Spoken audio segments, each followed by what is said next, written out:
Mari sama-sama sebelum kita membuka kajian kitab Bidayatul Hidayah, mari sama-sama membacakan Al-Fatihah dengan niat yang baik. Mudah-mudahan Allah Subhanahu wa taala memberikan kita ilmu yang bermanfaat, ilmu yang memberikan kita hidayah menuju jalannya Allah Subhanahu wa taala, sehingga apa yang kita kaji, apa yang kita dengar, apa yang kita dapatkan menjadi ilmu yang bermanfaat. Nastaftihu hadhil jalsah mithla ma nawahu ahluna wa aslafuna wa asyakhuna wa ulama'ana. Allah yudkhilu niyyatana fi niyyatihim wa a'malana fi a'malihim. Thumma ila sahib al-kitab al-imam Abi Muhammad Abi Hamid Muhammad Al-Ghazali anna Allah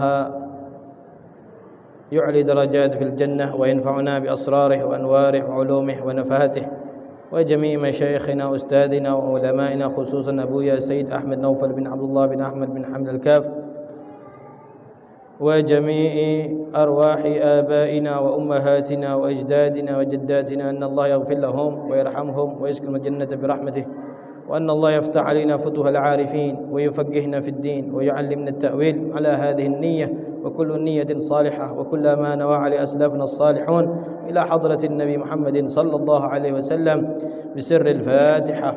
أعوذ بالله من الشيطان الرجيم. بسم الله الرحمن الرحيم. الحمد لله رب العالمين الرحمن الرحيم مالك يوم الدين، إياك نعبد وإياك نستعين، اهدنا الصراط المستقيم صراط الذين أنعمت عليهم غير المغضوب عليهم ولا الضالين، آمين. بسم الله الرحمن الرحيم. الحمد لله رب العالمين. اللهم صل وسلم على سيدنا محمد الفاتح لما أغلق والخاتم لما سبق، ناصر الحق بالحق والهادي إلى صراطك المستقيم، وعلى آله وصحبه حق قدره ومقداره العظيم. سبحانك لا علم لنا إلا ما علمتنا إنك أنت العليم الحكيم. رب اشرح لي صدري ويسر لي أمري واحلل عقدة من لساني يفقه قولي، وسدد لساني واهد قلبي بجاه النبي والصحب والآل. ربي زدنا علما نافعا وارزقنا فهما صادقا. اللهم إنا نسألك فهم النبيين وحفظ المرسلين وإلهام الملائكة المقربين يا أكرم الأكرمين ويا أرحم الراحمين. اللهم إنا نعوذ بك من علم لا ينفع ومن قلب لا يخشى ومن نفس لا تشبع ومن دعوة لا تسمع ولا تستجاب لها. نوينا التعلم والتعليم والإفادة والاستفادة والتذكر والتذكير والنفع والانتفاع والحث على التمسك بكتاب الله وسنة رسوله والدعوة إلى الهدى والدلالة على الخير ابتغاء مرضاته وقربه وثوابه سبحانه وتعالى. أما بعد. Ma'asyiral hadirin yang dimuliakan oleh Allah Subhanahu wa taala, kita akan melanjutkan masih dalam muqaddimah kitab Bidayatul Hidayah, yang mana pada pertemuan minggu lalu Al-Imam Al-Ghazali, kata beliau, sebelum kita ingin meniti menuju jalan hidayah kepada Allah Subhanahu wa taala, harus didasari dengan ilmu. Maka agar supaya apa yang kita jalani, apa yang kita kerjakan dan kita lakukan betul-betul sesuai. Sebelumnya juga beliau mengingatkan bahwasanya ketika engkau belajar ilmu itu, engkau harus tahu dulu niatmu untuk apa. Makanya disebutkan kemarin, kalau seandainya niat menuntut ilmunya tadi untuk saling bersaing, saling berbangga dan memperbanyak pengikut, kalau bahasa sekarang memperbanyak follower, maka orang tersebut niatnya dia dalam menuntut ilmu itu, maka dia sudah niatnya tadi menghancurkan agamanya, atau niatnya tadi untuk supaya menumpuk harta. Dengan dia belajar menuntut ilmu, niatnya untuk menumpuk harta, maka kata Al-Imam Al-Ghazali, fa anta sa'in fi hadmi dinik wa ihlaki nafsik. Niatmu itu telah menyebabkan engkau menghancurkan agamamu dan juga menghancurkan dirimu. Itu pembahasan kemarin. Dan juga sempat ada pertanyaan tentang apa itu ilmu tasawuf. Ilmu tasawuf itu ilmu akhlak, ilmu adab, bagaimana menata hati, menata diri agar jalan dalam kesehariannya betul-betul sesuai dengan akhlak dan sunnahnya Rasulullah sallallahu alaihi wasallam. Maka kita akan dapatkan Rasulullah itu tidak pernah libur dari yang namanya salat. Rasulullah tidak pernah, walaupun Rasulullah sallallahu alaihi wasallam sudah derajatnya begitu dekatnya kepada Allah Subhanahu wa taala, apakah Rasulullah libur dalam beribadah? Tidak.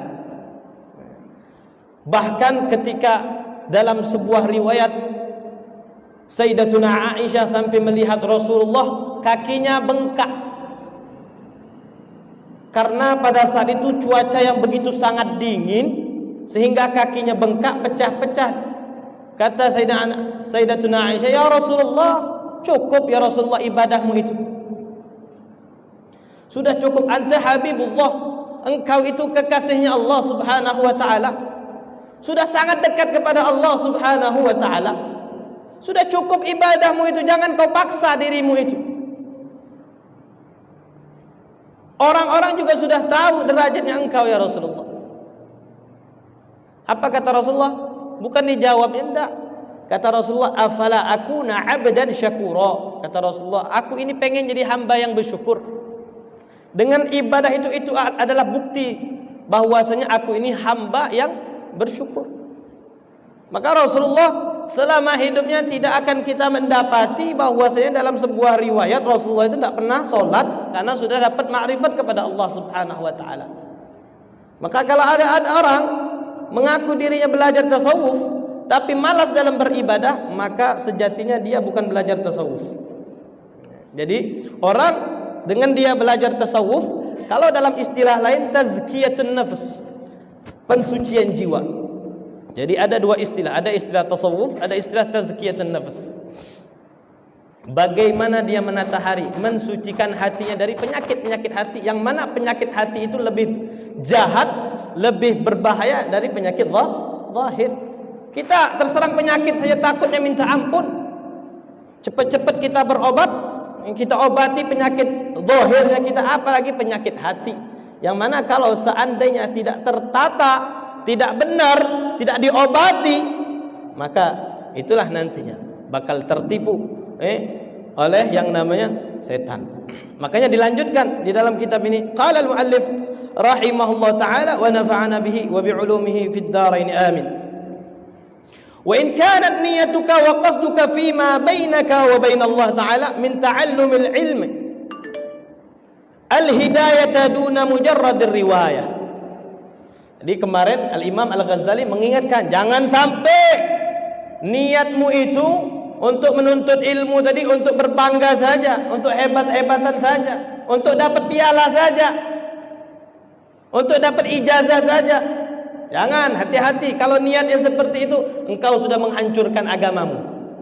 Nah sebaliknya, wa in kanat niyyatuka wa qasduka, kalau seandainya niatmu, tujuanmu dalam menuntut ilmu, fima bainaka wa bain Allah taala, antara dirimu dan Allah, min ta'allumil ilm al-hidayah, engkau menuntut ilmunya tadi untuk mendapat hidayah, petunjuk dari Allah Subhanahu wa taala. Duna mujarradir riwayah, bukan hanya untuk bangga-bangga riwayat, punya sanad ini, punya sanad ini. Kalau sekarang ini ada ijazah, ada syahadah, ada bukti bahwasanya saya lulusan ini, saya lulusan ini. Atau bangga-bangga misalnya saya dapat sanad nih, baca hadis ini dapat sanadnya. Bukan hanya niat itu saja, tapi betul-betul untuk mendapatkan hidayah dari Allah Subhanahu wa taala. Fa absyir, kata Imam Ghazali, kasih kabar gembira untuk engkau. Engkau akan mendapatkan kabar gembira. Kenapa? Fa inna malaikatas sama' tabsutu laka ajnihataha idza masyaita. Ketahuilah, kalau seandainya niatmu itu untuk hidayah, maka kata Imam Al-Ghazali, sesungguhnya malaikat yang ada di langit tabsutu laka ajnihataha. Mereka membentangkan sayapnya idza masyaita, ketika engkau berjalan dalam menuntut ilmu. Makanya dalam sebuah riwayat disebutkan man salaka tariqan yatlubul ilm. Kalau seandainya ada orang yang berjalannya tadi apa? Untuk mencari ilmu. Man salaka tariqan yaltamisu fihi ilman aw yatlubu bihi ilman, mencari ilmu dia jalannya tadi. Salakallahu lahu tariqan ilal jannah, maka Allah akan menunjukkan jalan, mempermudah jalan, memberikan jalan orang tersebut untuk menuju surganya Allah Subhanahu wa taala. Di samping itu apa? Mendapatkan pantauan, dijaga oleh malaikat. Malaikat membentangkan sayapnya bagi orang yang menuntut ilmu. Bukan hanya malaikat saja, wa hitanal bahri, makhluk Allah yang ada di laut, tastaghfiru lak, memintakan ampun untukmu. Makhluk-makhluk Allah yang ada di laut, termasuklah ikan-ikan, itu memintakan ampun untukmu. Idza sa'aita, jika kalau seandainya engkau berjalan mencari ilmu tadi untuk dirimu mendapatkan hidayah dari Allah Subhanahu wa taala. Nah, pentingnya sebelum beramal kita ini penting untuk niat. Seluruh amal kita jangan sampai kita lupa dengan niat yang baik. Jangan sampai kita beramal niatnya bukan karena Allah Subhanahu wa taala, maka akan habis begitu saja. Walakin yanbaghi lak an ta'lama qabla kulli syai' anna al-hidayata hiya allati thamratul ilm. Dilanjutkan lagi, maka seharusnya engkau harus tahu dulu. Kalau seandainya niatmu untuk hidayah, maka harus tahu dulu, kata Al-Imam Al-Ghazali. Segala sesuatu harus tahu bahwasanya annal hidayata allati hiya thamratul ilm, yang namanya hidayah itu adalah buah dari yang namanya ilmu tadi. Engkau menuntut ilmu, hasilnya apa? Hidayah, petunjuk dari Allah. Makanya ketika menuntut ilmu bukan dapat hidayah, na'udzubillah min dzalik. Ada riwayat nanti kita akan jelaskan. Nah, buahnya ilmu tadi, buahnya hidayah tadi, buah dari ilmu tadi adalah hidayah tadi. Laha bidayatun wa nihayah. Ada pangkal, ada akhirnya. Jadi harus ada permulaannya. Wa zahirun wa batinun. Ada yang nampak, ada yang tidak nampak. Jadi yang namanya hidayah itu ada yang nampak, ada yang tidak nampak.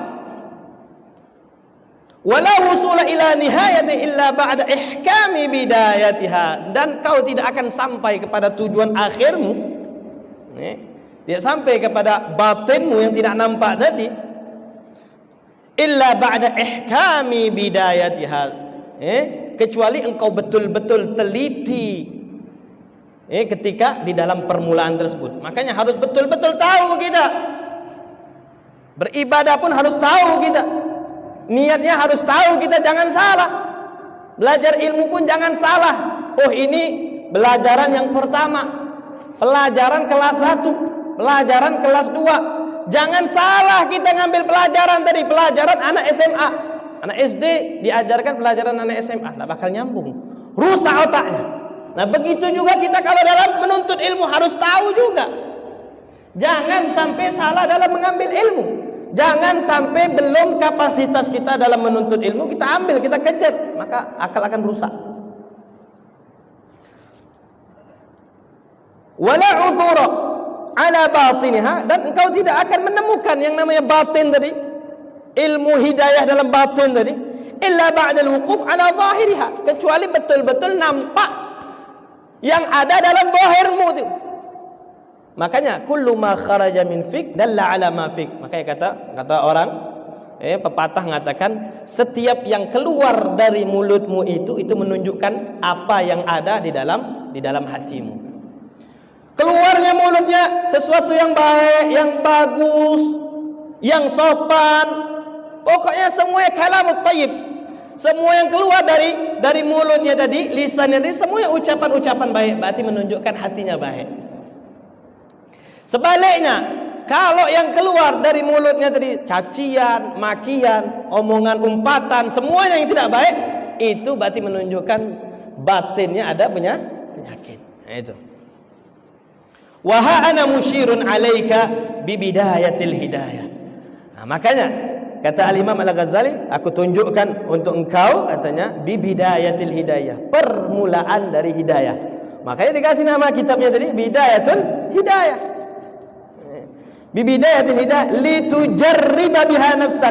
Engkau akan bisa menguji dirimu. Makanya ini untuk introspeksi diri kita masing-masing, bukan menintrospeksi orang lain, tapi menintrospeksi diri kita masing-masing. Bagaimana kadar kita nih? Coba benar enggak nih kata Imam Al-Ghazali ini? Litujarriba biha nafsak wa tamtahina biha qalbak. Untuk menguji hatimu ini. Mana kamu masuk kategori yang kanan, ashabul yamin, atau ashabul shimal? Kamu masuk golongan orang yang bakal mendapatkan perlindungan, pertolongan dari Allah, atau sebaliknya nantinya? Fa in sadafta qalbaka ilaiha ma'ilan wa nafsaka biha mutawi'ah. Kalau seandainya engkau dapati dirimu itu pengen yang baik, pengennya yang baik-baik saja, wa nafsaka biha mutawi'ah, dan dirimu ini, jiwamu ini ingin ikut terus, walaupun terpleset, pengen terus lagi, balik lagi. Nah itu. Jadi yang namanya Bani Adam ini tidak ada makhluk suci, itu tidak ada. Orang yang tidak pernah dia itu berbuat dosa itu tidak ada. Kullu Bani Adam khata'un. Setiap anak cucu Adam itu pasti punya salah, illal anbiya, kecuali para nabi, mereka mendapati sifat maksum, mereka itu terjaga. Makanya kalau seandainya dia itu terpeleset, maksiat lagi, lupa lagi, bahasa kita khilaf lagi, tapi dia cepat-cepat kembali lagi, astagfirullah, balik lagi, nyesal lagi. Nah ini katanya, fa in sadafta qalbaka ilaiha ma'ilan wa nafsaka biha mutawi'atan wa laha qabilan fadunaka at-tatallu' ila nihayah. Maka engkau akan bisa sampai kepada nihayah. Pokoknya niatnya tadi, niat yang kedua, bukan niat yang pertama. Mendapatkan hidayah. Dia nuntut ilmunya tadi, dapatkan hidayah, bukan niatnya at-tanafus, berlomba-lomba. Fadunaka at-tatallu ila nihayah, maka engkau boleh engkau apalagi memperdalam ilmumu tadi, memperdalam ilmu, kau kaji lagi ilmu tadi, belajar lagi, ambil lagi ilmu itu, wa taghalghul fi biharil umum, semua kau selami. Yang namanya lautan luas ilmu tadi kau selami, ambil semua. Kenapa? Karena niatmu hidayah, mendapatkan hidayah. Jadi silahkan lanjutkan belajar ilmumu tadi, kau ngambil ilmu tadi, hadir dalam pengajian, silahkan. Wa in sadaqta qalbaka inda muwajahatika iya musawwifan. Tapi sebaliknya, kalau seandainya engkau dapati hatimu ketika mendengar keutamaan salat, keutamaan misalnya salat berjamaah, keutamaan misalnya membaca Al-Quran, keutamaan berzakat, keutamaan haji, dia ini cepat meresponnya tadi, cepat, berarti silahkan. Berarti dirimu itu silahkan untuk melanjutkan lagi ilmu-ilmu yang berikutnya. Tapi sebaliknya, musawwifan biha wa bil amali bi muqtadaha mumatilan. Tapi kalau seandainya dengan dengar ilmu males, nanti sajalah. Nanti untuk beramal nanti lagi diundur, padahal sudah ada faedahnya ini, ada faedah ini, ada ancaman ini, tapi dia meremehkan dia. Musawwifan biha wa bil amali bi muqtadaha, untuk beramal nanti dulu. Ini fa'lam anna an-nafsa kal ma'i ila talabil ilm hiya an-nafsul ammarah bis-su. Kalau seandainya engkau dapati hatimu tadi sebaliknya, dapat ilmu malah tambah malas ibadahnya, dapat ilmu malah tambah meremehkan ibadahnya, dapat ilmu itu. Kalau seandainya niatnya seperti itu, dapatkan dirimu seperti itu, maka engkau ketika dalam menuntut ilmu itu didorong oleh yang namanya ammarah bisu, nafsu yang jelek.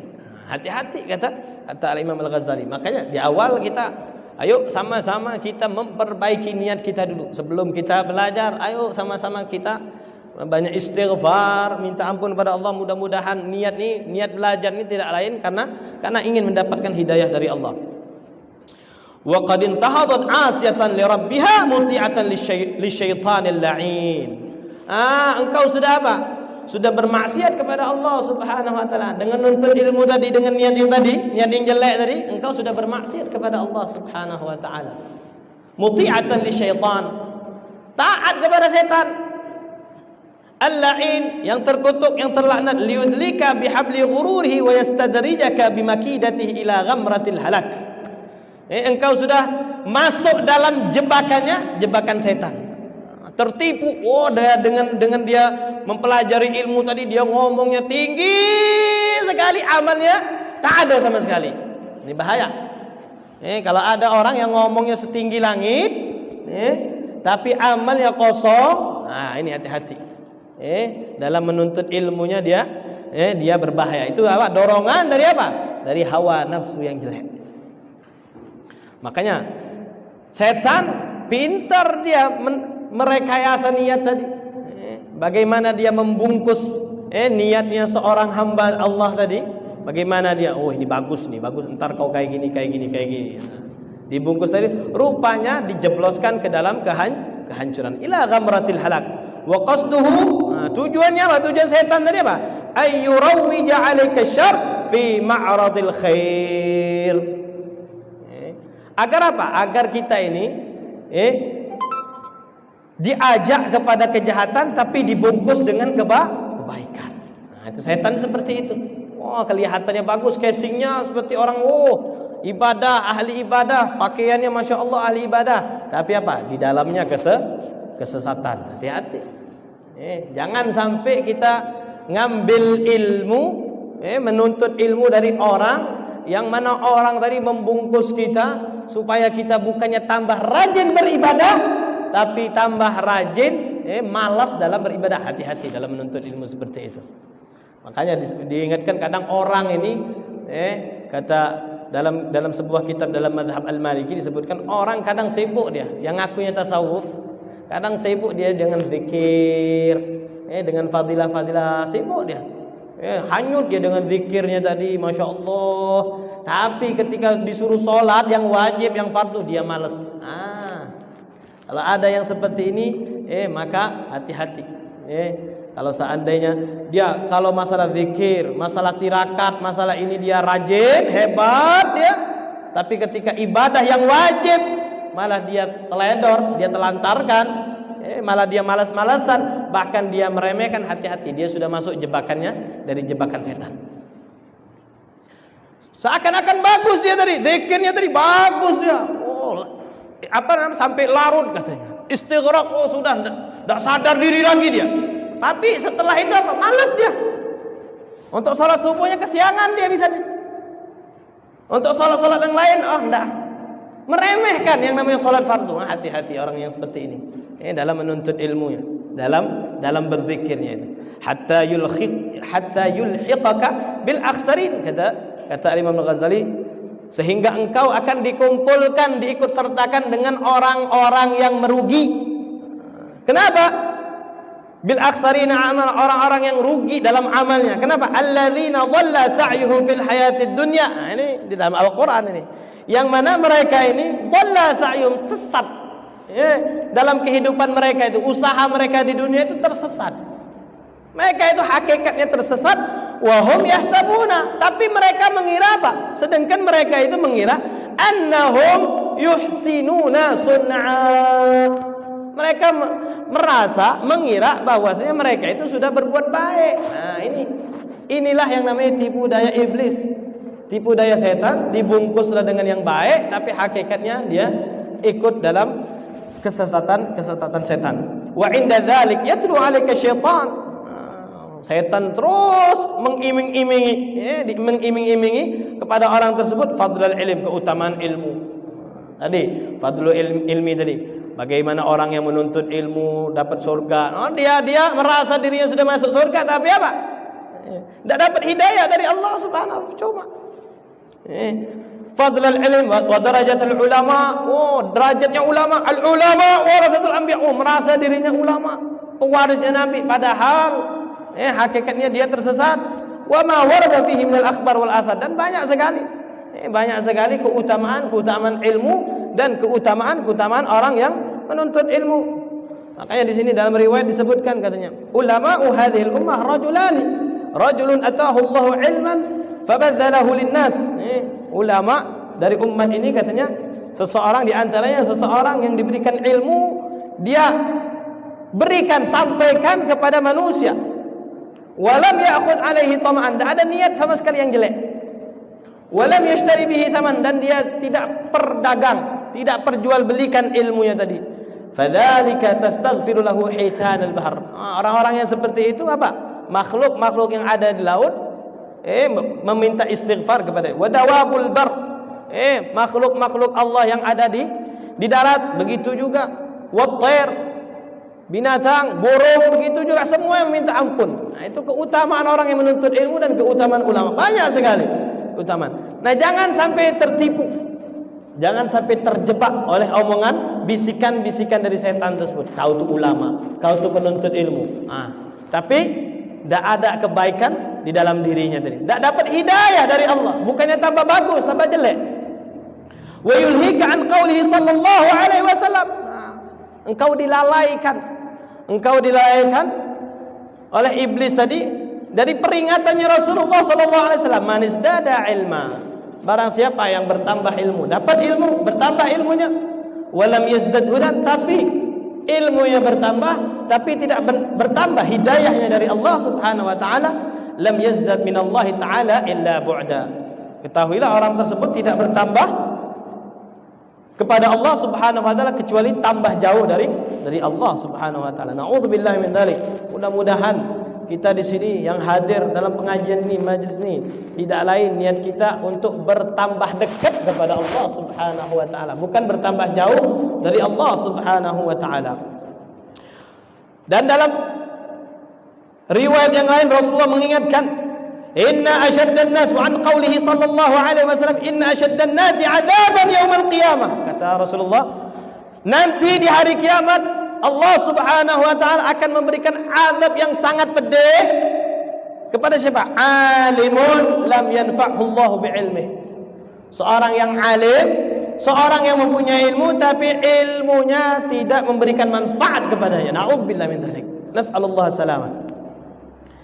Kana sallallahu alaihi wasallam yaqulu katsiran fi du'a. Rasulullah mengajarkan kita, beliau sering sekali berdoa. Apa doanya? A'udzubika min ilmin la yanfa'. Ya Allah, aku berlindung kepada Engkau dari ilmu yang tidak bermanfaat. Wa qalbin la yakhsha. Doanya Rasulullah ini, dari hati yang tidak khusyuk. Kadang tadi zahir, kadang tidak sesuai dengan batin. Zahir, kadang tidak sesuai dengan batin. Wa qalbin la yakhsha. Wa amalin la yurfa'. Amal yang tidak diangkat, tidak diterima oleh Allah Subhanahu wa taala. Ya Allah, jangan sampai ya Allah. Rasulullah doanya seperti ini. Semestinya kita yang rajin, lebih rajin lagi doa yang seperti ini. Allahumma inni a'udzubika min ilmin la yanfa' wa qalbin la yakhsha wa amalin la yurfa'. Ya Allah, aku berlindung kepada Engkau ya Allah dari ilmu yang tidak bermanfaat.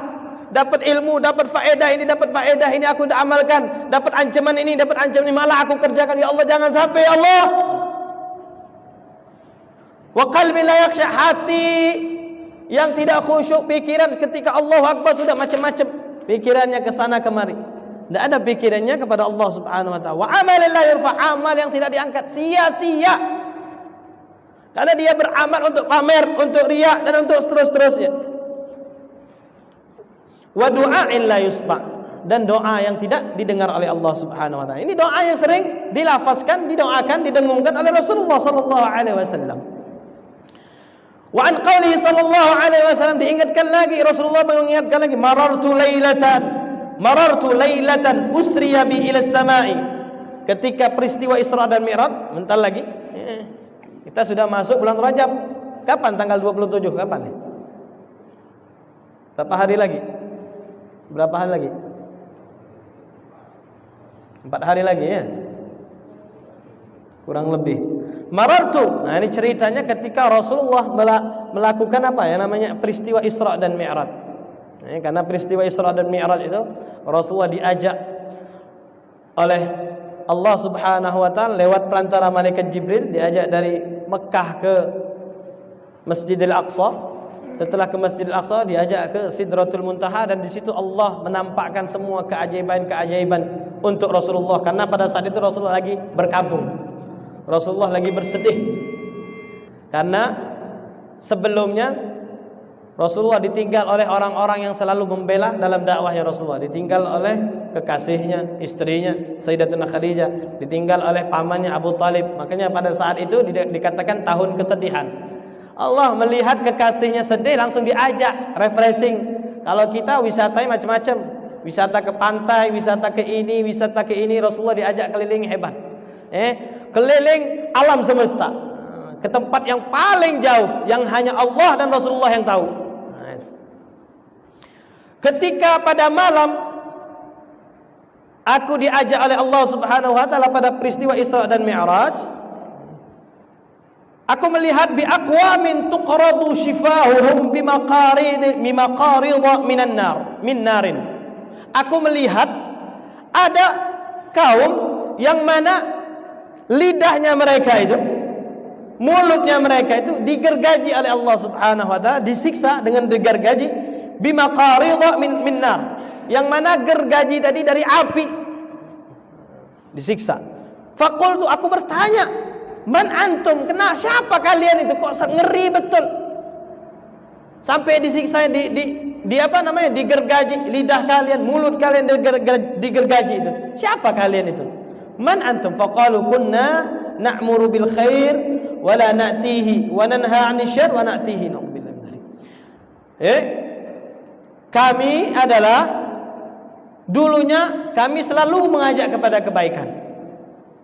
Kami mengajak kebaikan, tapi kami tidak mengamalkannya.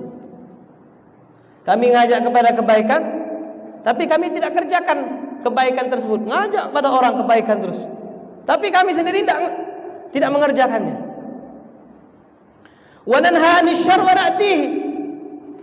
Sedangkan kami mengingatkan orang, mengingatkan manusia, umat, ayo jangan, ini bahaya, ini berdosa, ini kejahatan, tapi kami sendiri melakukannya. Nah ini makanya di akhirat nanti dia mendapatkan siksa lidahnya nih. Kau selalu ngajak orang kebaikan, tapi kau tidak kerjakan. Kau melarang orang berbuat jahat, tapi kau kerjakan. Nah ini siksanya. Na'udzubillah min dzalik. Fa iyyaka ya miskin. Hati-hati engkau, wahai orang yang miskin sekali. Antud'ina litazwirihi wa tatadalla bihabli ghururihi. Jangan sampai terjebak itu. Jangan sampai terjebak engkau menuntut ilmu, memperbanyak ilmu, memperkaya ilmumu, tapi engkau sendiri tersesat. Engkau mengajak kebaikan untuk orang lain, tapi engkau sendiri malah tersesat. Jangan sampai engkau terjebak seperti itu. Hati-hati, kata Al-Imam Al-Ghazali. Kita lagi ya. Fawailun, celaka. Celaka lil jahil, orang yang jahil, orang yang tidak punya ilmu. Celaka orang yang jahil, celaka sekali katanya. Haitsu la yata'allam marratan wahidah, tidak belajar dia. Dia beramal tapi tidak sesuai dengan ilmu. Hati-hati, celaka. Celaka orang yang beramal, beribadah tapi tidak sesuai dengan ilmunya. Ini hati-hati sekali. Wa wailun lil 'alim haitsu lam ya'mal bima 'alimahu alf marrah. Lebih celaka lagi, 1000 kali celaka katanya orang yang mempunyai ilmu tapi tidak mengamalkan ilmunya. Wallahu a'lamu bis-shawab. Kita cukupkan pembahasan kita pada malam hari ini. Kita persilahkan kepada para hadirin untuk kalau seandainya ada pertanyaan. Silakan dengan Ustaz masuk.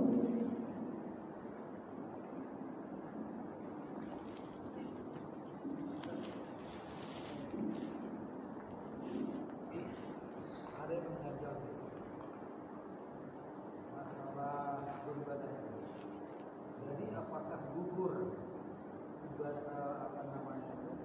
kewajiban seseorang dengan uzurnya kita? Contohnya kita sudah berumur lanjut begitu 70 tahun ke atas, apakah gugur kewajiban kita untuk melakukan sholat?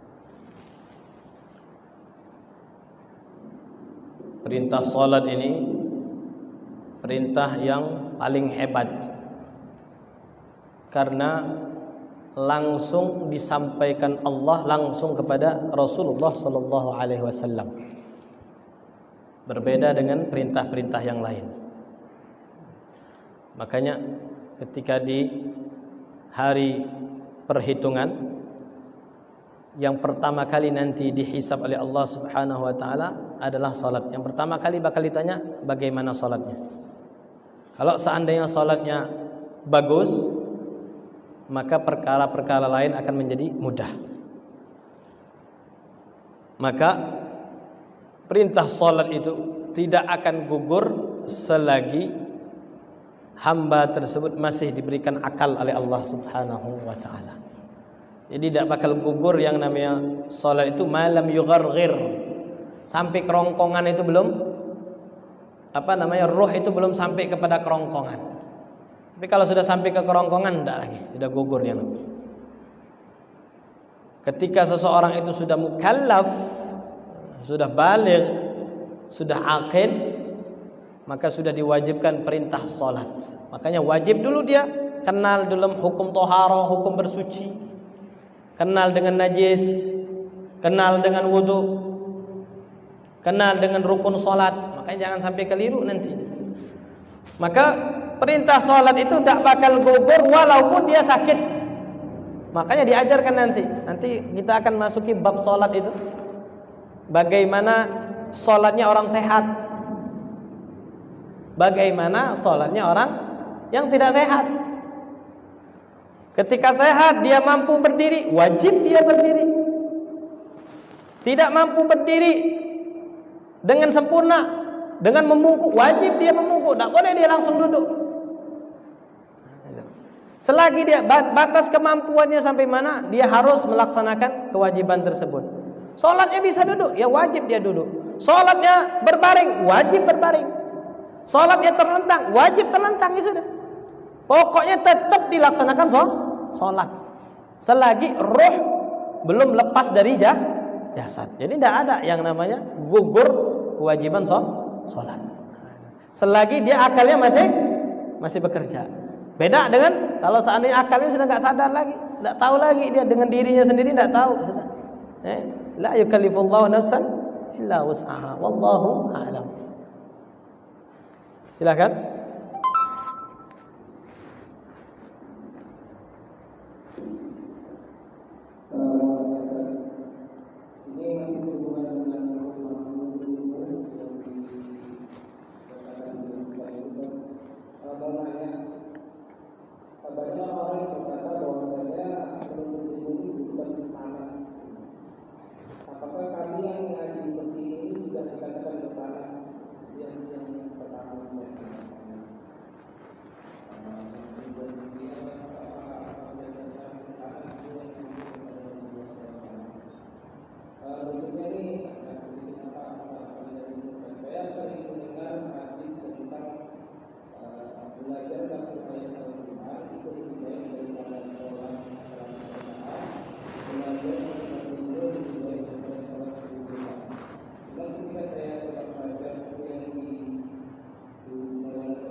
Pertanyaan pertama tadi, kalau seandainya yang namanya bersanad itu ada rujukannya.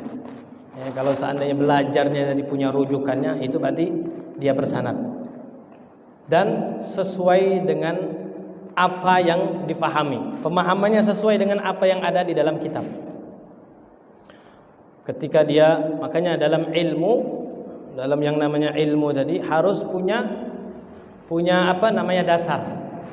Punya dasar, dia memahami bahasa Arab. Misalnya kalau seandainya orang mau belajar Al-Quran, mengajarkan Al-Quran, mengajarkan tafsir Al-Quran, dia harus mengetahui yang namanya bahasa Arab. Tak boleh dia langsung dia sampaikan dengan apa? Dengan kefahamannya sendiri, itu tak boleh. Maka yang bersanad itu apa maksudnya? Bersanad itu ilmunya tadi, fahamnya tadi dia dapatkan dari gurunya. Gurunya dapatkan dari gurunya lagi. Terus ilmu tersebut punya sandarannya. Bukan langsung di asalnya dia dapat langsung diamalkan. Nah, bisa kalau misalnya contohnya di Al-Qur'an itu idza qumtum ila sholati faghsilu wujuhakum wa aydiyakum ila al-marafiqi wamsahu bi ru'usikum wa arjulakum ila al-ka'bain misalnya. Kalau seandainya mau melaksanakan salat faghsilu wujuhakum maka basuhlah tanganmu dan basuhlah wajahmu dan tangan. Bagaimana kaifiyahnya? Batasan wajah yang mana? Enggak tahu dia. Maka wajah harus tahu dia batasan wajah itu mana misalnya. Apa yang dinamakan wajah itu? Nah, itu. Jadi tidak bisa sembarangan. Makanya dengan dia belajar tadi dengan gurunya, punya pemahaman gurunya, maka dia bersanad. Kalau seandainya wajah mungkin dia karena menurut hawa nafsu wajah itu ini misalnya. Akhirnya disiram ini saja. Padahal ada kaidahnya yang namanya wajah itu min manabitis sya'ri ila muntahadz dzaqani misalnya. Yang namanya wajah itu batasan wajah itu dari yang namanya tempat tumbuhnya rambut. Sampai yang namanya tulang dagu ini. Nah, itu didefinisikan oleh ulama, disebutkan yang namanya maksud wajah itu seperti itu. Nah, tidak bisa kita memahami wajah itu kalau seandainya tidak dijelaskan oleh guru-guru syekh-syekh kita sebelumnya. Akhirnya kalau seandainya langsung pemahamannya kita nanti ini tidak masuk wajah karena ini kita memahami ini kuping. Padahal yang namanya definisi wajah itu min manabiti sya'ri ila muntahadz dzaqani wa minal udhuni ila al-udhuni. Itulah wajah. Makanya wajib membasuh itu sampai yang namanya batas kuping ini, anak telinga ini, wajib. Itu ketika berwudu. Itu saja contohnya yang perlu di antara yang perlu bahwasanya betul-betul memahami apa yang dimaksud dalam sebuah ayat, apa yang maksud dalam sebuah hadis. Terus yang dimaksudkan tadi hadis apa tadi? Hadis tentang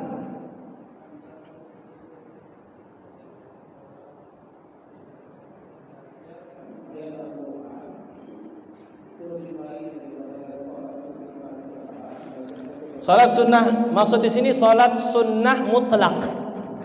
Salat sunnah mutlak. Jadi kalau masalah nanti periwayatan hadisnya nanti saya telusuri dulu. Saya telusuri dulu. Terus pembahasannya nanti apakah hadis ini hadis sahih, hadis dhaif. Kita harus pahami dulu kaidah ulama, kaidah tentang hadis itu. Apa sih yang dimaksud hadis sahih ini? Apa sih yang dimaksud hadis hasan ini? Apa sih yang dimaksud hadis dhaif ini? Nah, kita harus tahu. Jadi jangan sampai nanti kita cepat-cepat memvonis gitu. Kalau seandainya hadisnya dhaif berarti tidak boleh diamalkan, tidak. Hadis dhaif, jumhurul ulama, mayoritas ulama mengatakan hadis dhaif boleh diamalkan kalau seandainya itu berkaitan dengan amal-amal sunnah. Kalaupun misalnya hadis tadi dapat penilaian hadisnya dhaif kata ulama. Hadisnya dhaif. Boleh enggak kita mengambil manfaat pelajaran dari hadis tersebut? Boleh. Yang nama orang yang belajar Al-Qur'an satu ayat itu lebih afdal daripada dia salat 100 rakaat. Lebih afdal dengan dia belajar ayat benar. Alhamdulillahi Rabbil Alamin. Betul ya. Cara makhrajul hurufnya betul, tajwidnya, qiraahnya betul. Belajar itu walaupun payah dia, itu lebih afdal dia salat sunnah mutlak. Salat sunnah mutlak. Bukan salat sunnah rawatib, bukan salat sunnah duha, apalagi salat wajib. Enggak ada tandingannya kalau salat wajib itu, enggak bakal. Salat sunnah mutlak 100 rakaat. Adapun bagi orang yang menuntut ilmu dengan dia belajar ilmu tadi, ibadahnya tambah bagus, tambah benar, tambah lurus, maka dalam riwayat tersebut itu lebih afdal bagi dirinya salat 1000 rakaat. Adapun riwayatnya insyaallah pada pertemuan berikutnya kita akan bahas. Tapi walaupun kalau seandainya jadi yang namanya masdar hadis, rujukan hadis itu sedikit lagi. Masdar hadis, rujukannya hadis itu banyak sekali. Ada yang namanya dalam Imam Bukhari sendiri punya kitab hadis banyak sekali. Imam Bukhari itu punya kitab hadis banyak sekali. Ada yang namanya Al-Jami' As-Sahih. Ada lagi yang namanya Adabul Mufrad. Ada yang namanya Tarikh Kabir. Itu semuanya hadis-hadis yang dimiliki oleh Imam Al-Bukhari. Jadi hadis itu jangan terjebak kita. Imam Bukhari punya hadis sahih saja. Tidak. Beliau punya hadis. Beliau mengumpulkan hadis, di situ ada namanya kitab Al-Adabul Mufrad. Nah, di situ pun ulama ada yang mengkritisi dalam hadis Adabul Mufrad oleh Imam Bukhari itu, di situ ada hadis dhaif. Bukan serta-merta hadis dhaif tidak boleh diamalkan. Ini keliru. Pendapat jumhurul ulama yang namanya hadis dhaif itu boleh diamalkan kalau seandainya berkaitan dengan amalul sunnah. Tapi kalau seandainya yang berkaitan dengan perintah wajib, halal dan haram, maka tidak boleh disandarkan dengan hadis yang dhaif. Harus amal yang wajib atau halal yang haram harus dengan hadis yang sahih atau minimal hadisnya hasan. Itu sedikit pembahasannya. Untuk masalah riwayatnya sendiri dari mana sumbernya, insyaallah kita akan bahas pada pertemuan berikutnya karena waktunya tidak mencukupi. Wallahu a'lam.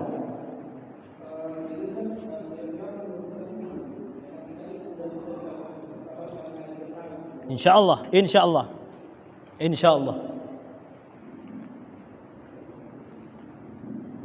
Ada lagi? Azan. Langsung kita close ya. Mudah-mudahan, dan sebelumnya saya minta maaf juga kepada penanya, tidak bisa langsung jawab pertanyaannya karena kita harus teliti sanad dari riwayat hadis tersebut. Insyaallah pada pertemuan berikutnya, kalau seandainya saya menemukan riwayat tersebut, saya akan sampaikan. Itu saja, mudah-mudahan kita mendapatkan ilmu yang bermanfaat dari Allah Subhanahu wa taala. Bismillahirrahmanirrahim. Alhamdulillahirabbil alamin. Allahumma shalli wa sallim ala sayyidina Muhammad wa ala ali sayyidina Muhammad. Allahumma arinal haqqa haqqan warzuqna ittiba'ah wa arinal batila batilan warzuqna ijtinabah wa la taj'al mushtabihan alaina fanattabi'il hawa. Rabbana atina fid dunya hasanah wa fil akhirati hasanah wa qina adzaban nar. Sallallahu ala sayyidina Muhammadin nabiyil ummi wa ala alihi wasallam. Walhamdulillahi rabbil alamin. Wal 'afu minkum. Assalamualaikum warahmatullahi taala wabarakatuh.